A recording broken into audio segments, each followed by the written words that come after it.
가슴이 떨려와 자꾸 미안 네 앞에만 서면 난 너만 보면 이게 아닌데 내 맘은 그게 이런 게 아닌데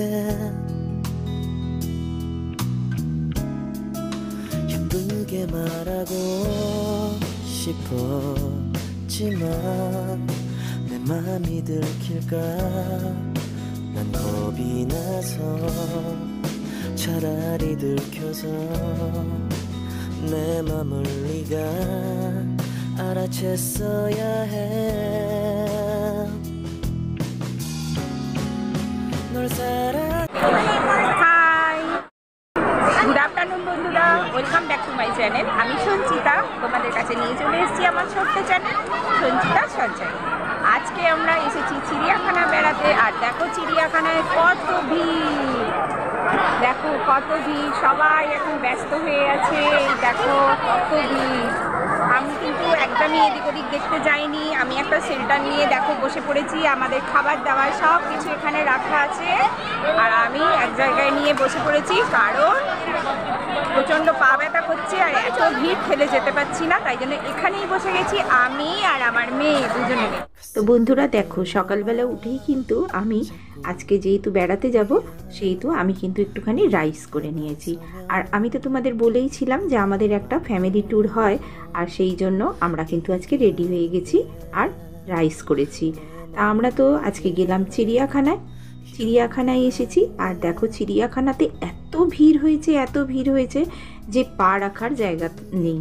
তা যাই হোক, অনেক কষ্ট করে কিন্তু আমরা ঢুকলাম, কারণ সামনে থেকে প্রচুর ভিড় ছিল, দাঁড়ানোর জায়গা নেই। আর জানো তো, যেহেতু অন্যান্য সময়গুলো চিড়িয়াখানাতে একদম লোক হয় না বললেই হয়, সেই জন্য আর সমস্ত জন্তু জানোয়ারও কিন্তু এত মানুষ দেখে ভয় পেয়ে গেছে, কেউ কিন্তু বেরোচ্ছিল না, যেন একদম মানে খাঁচার ভিতর থেকে খালি ভয়ে লুকিয়ে ঢুকে পড়ছে। তা এত মানুষ দেখে আমাদেরই মাথা খারাপ হয়ে যাচ্ছে যে মানে দাঁড়ানোর জায়গা নেই, এত কষ্ট হচ্ছিল। এই দেখো না চারিদিকে, ওই দেখেছো ওই পাশ দিয়ে মানুষজন কীরকম উপুড় হয়ে পড়ে আছে, যেন মেলার মতো একদম। আর এই দেখো রয়্যাল বেঙ্গল টাইগারটা মানুষ দেখে কীরকম লোভে কীরকম করছে, এদিক ওদিক করছে, আর ভীষণ ডাকছিল যেন বাঘটা। যাই হোক, এই দেখো এখান দিয়ে তো একটুখানি বাঘটাকে দেখে নিলাম, খুব একটা ভালো করে দেখা যাচ্ছে না, কারণ আমি ক্যামেরাই করতে পারছিলাম না, যেন ভিডিও করতে পারছিলাম না, ক্যামেরা নিয়ে দাঁড়াতেই পারছিলাম না, এত ঠেলাঠেলি, মানে তোমাকে হাঁটতেই দেবে না এই রকম অবস্থা, ঠেলে ঠেলে নিয়ে চলে যাচ্ছে আর একদম দাঁড়াতে পারছি না। দেখছো শুধু মাথা আর মাথা, এইরকম মানে পজিশন যদি হবে জানতাম তাহলে কিন্তু আমরা একদমই চিড়িয়াখানায় আজকে আসতাম না জানো। কিন্তু যেহেতু আমাদের সঙ্গে দুটো বাচ্চা ছিল, ওদের জন্যেই আর ওদের বায়নাতেই কিন্তু আমরা আজকে চিড়িয়াখানাতে এসেছি, নাহলে আমরা ফাঁকা জায়গায় কোথাও হয়তো ময়দান টয়দানে গিয়ে বসতাম। তা যাই হোক, বা ওই ভিক্টোরিয়ায় যেতাম। এইবারে গেলাম জিরাফের ঘরে। এই যে জিরাফের ঘরে যাবার সময় যেই যে পোলটা যেন মনে হচ্ছে ভেঙে পড়ে যাবে, মানে এত লোকের চাপাচাপি, ও কি বলবো। তা যাই হোক, এটা দিয়ে তো যেতেই হবে, কিছু করার নেই। জিরাফের ঘরের কাছে অনেক কষ্টে গেলাম, কিন্তু অনেকগুলোই জিরাফ আছে জানো। জিরাফগুলো এত ভয় পাচ্ছে যে ওদের ঘরের ভেতরে খালি ঢুকে যাচ্ছে জিরাফগুলো। তা আমরা যাই হোক একটু এদিক ওদিক করে জিরাফগুলোকে দেখে নিলাম।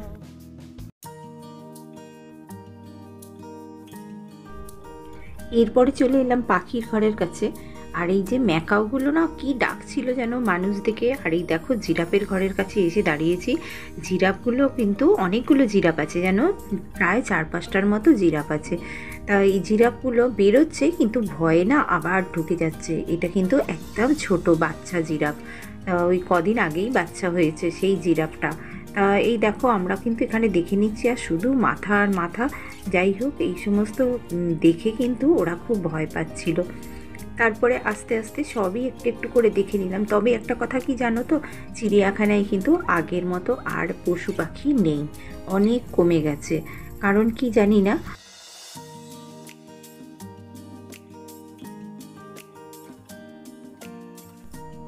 শুধু পাখিতে ভর্তি। পাখিগুলো সব দেখে নিলাম।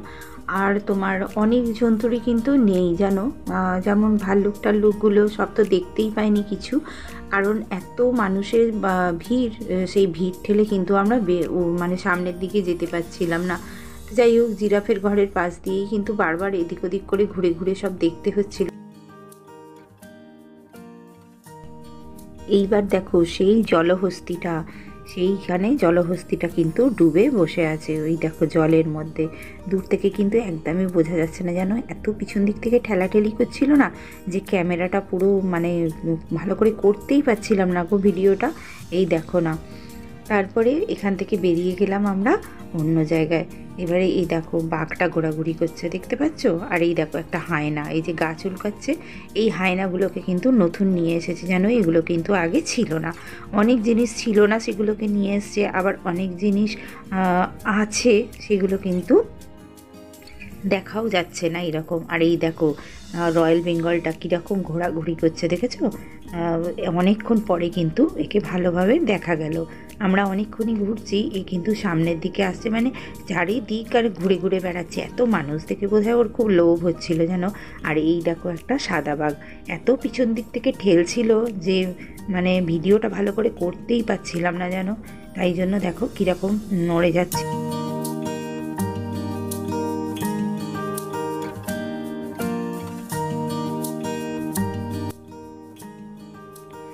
বাঘটাকে কিন্তু আমরা অনেকবার অনেক অ্যাঙ্গেল থেকে দেখেছি যেন, তুলেছি, কারণ বাঘটা না ভীষণ ঘোরাঘুরি করছিল, এদিক ওদিক করে ঘোরাঘুরি করছিল। আর বাঘটাকে কিন্তু আমরা অনেকবার দেখেছি। তা যাই হোক, আর আমাদের সঙ্গে যেহেতু দুটো বাচ্চা ছিল, তাদের যে কী আনন্দ হচ্ছিল তোমাকে কি বলবো, আর ওদের জন্যই আরও দাঁড়াতে হচ্ছিল আমাদের।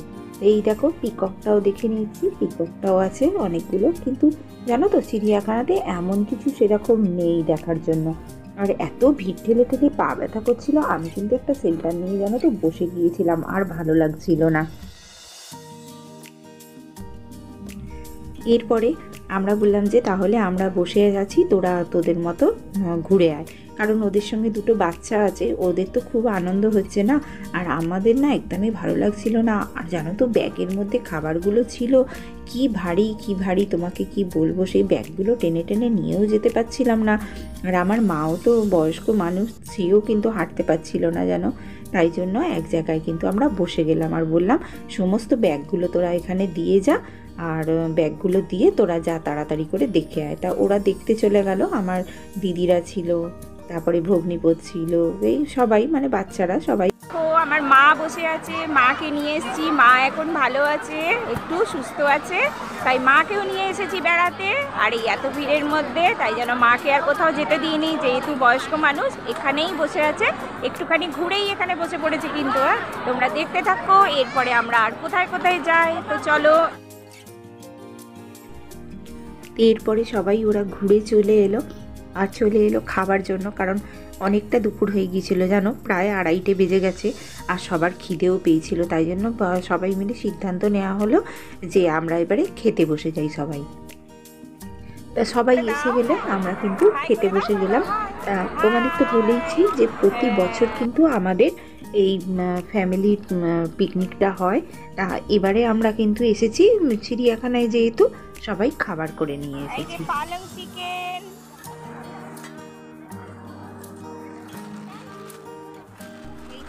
আমরা সবাই মিলে ঠিক করে নিয়েছিলাম যে এক একজন এক একটা দায়িত্ব নিয়ে নেব খাবারের, তাহলে সবার পক্ষেই মানে সংসার গুছিয়ে বেরিয়ে আসাটা মানে স্বাভাবিক হবে। তাই জন্য কী করেছি জানো, এক একজন এক একটা দায়িত্ব নিয়ে নিয়েছি। আমি নিয়েছিলাম রাইসের দায়িত্বটা, আর দিদি লুচি, মেজদি বাঁধাকপির তরকারি, আর ছোটো বোন নিয়েছিল, ও করেছিল তোমার চিকেন, তোমার কি বলে গো, পালং চিকেন। আর আমার বড় বোনজি করেছিল শুধু চিকেন, মানে ঝাল চিকেনটা। আর মা দিয়েছিল মিষ্টি আর লিমকা। মানে এই হয়েছিল আমাদের কিন্তু সম্পূর্ণ মানে ট্যুরের খাবারটা। দুপুরবেলায় দেখো আমি কিন্তু ফয়েল প্যাকে করে প্রত্যেকের জন্য আলাদা আলাদা করে নিয়ে গেছি, আর যেহেতু সকালবেলা করেছি আর গরমটাই কিন্তু আমি ফয়েল প্যাকে করে একদম কিন্তু প্যাক করে নিয়েছিলাম। যাতে প্রত্যেকের খেতে সুবিধা হয়। আর দেখো আমি সবাইকে ডিস্ট্রিবিউট করে দিচ্ছি, আমি আমার যা নিয়ে গেছি সেটা আমি ডিস্ট্রিবিউট করে দিলাম সবাইকে। আর সবাই কিন্তু খাবারগুলোকে আমার ছোটো বোন সুন্দর করে বেড়ে বেড়ে সবাইকে দিয়ে দিচ্ছে। আর মিষ্টি নিয়ে গেছে সমস্ত, আমি প্লেট থালা সমস্ত কিছু গুছিয়ে নিয়ে গিয়েছিলাম কিন্তু নিয়ে গিয়ে এবারে তো খুব মজা হচ্ছিল। আর আমাদের একটা ছোট্ট পুচকু আছে, সেই পুচকুটা কিন্তু জানো নিজে হাতে খাচ্ছিল একা একা, খুব মানে পাকা হয়ে গেছে যেন সে। যাই হোক, তার তো ভীষণ মজা হচ্ছিল, এত মজা হচ্ছিল তার, সেই খালি বলছে যে আমি অনেক কিছু দেখেছি, টাইগার দেখছি, মানে ও তো পড়াশোনা করছে, সবে তো শিখছে, তাই জন্য যে কটা মানে অ্যানিমেল দেখছিল সব কটাকে কিন্তু ওর নাম বলছিল যেন। এই দেখো না, পুচকুটা আবার একা একা আবার খাচ্ছে, একা একা চামচে করে ভাত খাচ্ছে। তো যাই হোক, এই দেখো এবারে আমরা কিন্তু খেতে বসে গেছি, খুব খিদে পাচ্ছিল বলে। খাওয়া টাওয়া হয়ে যেতেই কিন্তু আমরা তখন প্রায়, এবার তো জানো তো চিড়িয়াখানা না 5টা পর্যন্ত খোলা, তা আমাদের খেয়ে উঠতে উঠতে প্রায় 3:30 হয়ে গেছে তখন।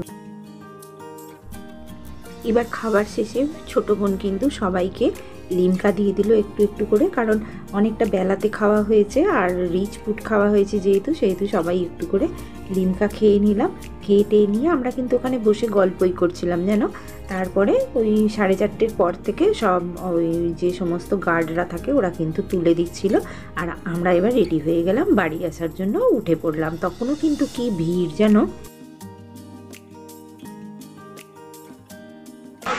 চলো, ঘোরা হয়ে গেছে, এইবারে বাড়িতে যাচ্ছি। দেখো ভিড় সব ঠেলে, সারাদিন খুব জার্নি হয়েছে, একটু বসার জায়গা পাইনি, যা হোক একটু পেয়েছিলাম, সেখানে বসে খাওয়া দাওয়া করে এবার বাড়ি ফিরছি। সঙ্গে থাকো। এই যে সবাই খাওয়া দাওয়া করে এবার বাড়ি যাচ্ছি, দারুণ মজা হয়েছে, খুব এনজয় হয়েছে সারাদিন। এই যে দেখো সবাই আছি, এই দেখো আমাদের ফ্যামিলি ট্যুর আজকে শেষ হয়ে গেল। তো আমরা যখন মানে বেরিয়ে চলে আসছি গেট দিয়ে, তখনও কিন্তু গার্ডরা সবাইকে বার করে দিচ্ছে, কিন্তু তখনও সবাই বসে এই বাচ্চারা খেলা করছে দেখেছো কিরম অন্ধকার হয়ে আসছে, আর আমাদের কিন্তু সবাইকে বার করে দিচ্ছিল। তা আমরা এখানটা দাঁড়িয়ে কয়েকটা একটু ছবি টবি তুলে নিলাম, নিয়ে কিন্তু আমরা বেরিয়ে পড়লাম, কারণ সবারই তাড়া আছে বাড়ি আসার। তাই এবারে বাড়ি আসতে আসতে তাও আরও একটু কিছুটা আমরা ছবি টবি তুলে নিলাম। তো আজকের ভিডিওটা দেখতে দেখতে তোমাদের যাদের আজকে আমার ভিডিওটা ভালো লাগলো তারা অবশ্যই লাইক ও কমেন্ট করো। নতুন বন্ধুরা যারা নতুন আজকে ভিজিট করেছো আমার আজকের ভিডিওটি, যে তোমাদের যদি একটুও ভালো লেগে থাকে কোনো অংশ, তাহলে তোমরা অবশ্যই সাবস্ক্রাইব করে আমার ফ্যামিলিতে থেকে যেতে পারো। তো দেখো আমরা চিড়িয়াখানার মুখ থেকে কিন্তু বেরিয়ে যাচ্ছি, আর ওই যে দূরে দেখছো লাইটটা জ্বলছে ওইটা কিন্তু ন্যাশনাল লাইব্রেরি। আমাদের ইন্ডিয়ার মধ্যে সবথেকে বড় লাইব্রেরি হচ্ছে ন্যাশনাল লাইব্রেরি। তো এখান থেকে দেখছো ব্যারিকেড করে দিয়েছে, যেহেতু ডিসেম্বরের শেষ আর আজকেই লাস্ট দিন, সেই জন্য কিন্তু এত ব্যারিকেড করে দিয়েছে চারিদিকটা, আর মানুষগুলো সমস্ত জমাট হয়ে আছে, কেউ যেতে পারছে না, তাই জন্য কিন্তু ভিড়টা আরও বেশি হয়েছে। অনেক কষ্ট করে কিন্তু আমরা ওই পারে গেলাম, গিয়ে বাস ধরে নিলাম। তো আমার আজকের ভিডিওটা এই পর্যন্ত রাখছি। তোমাদের যদি ভালো লেগে থাকে তাহলে তোমার অবশ্যই কমেন্ট করে আমাকে জানিও। পুরনো বছরের কিছু স্মৃতি তুলে ধরলাম তোমাদের সামনে, আর নতুন বছরকে ওয়েলকাম জানিয়ে আজকের ভিডিওটি এখানেই শেষ করছি। নিয়ে আসছি আরও একটা নতুন ভিডিও। ততক্ষণ সবাই ভালো থেকো, সুস্থ থেকো, সাবধানে থেকো। ভগবানের কাছে প্রার্থনা করি 2025 সাল যেন হিংসামুক্ত হয়, সবাই সবার সঙ্গে যেন মিলেমিশে থাকতে পারি এক হয়ে। আসছি আর একটা নতুন ভিডিও নিয়ে। Happy new year, tata.